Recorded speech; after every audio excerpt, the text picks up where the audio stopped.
I just had another example of somebody who took an achievable practice score, Brian, got an 85. They did an STC practice test and they got a 65. Wow. And that's just unacceptable because you got to have a practice score you can rely upon.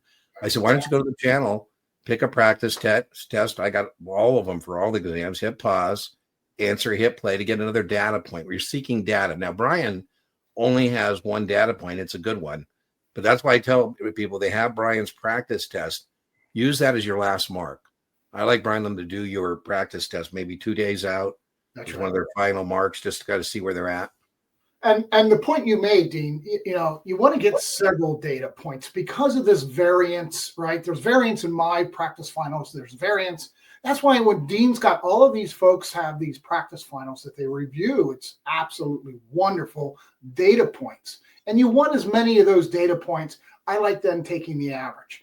I don't write 50 practice finals because that's a fine and STC and everybody else has got them. Mine is just one of those data points.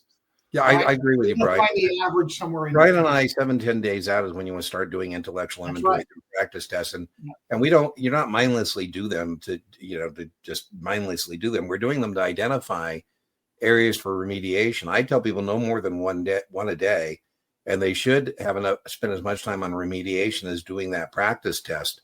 And the thing there is, I would be happy with 4.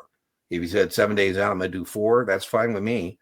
Just make sure you make that commitment. You spend that time remediating.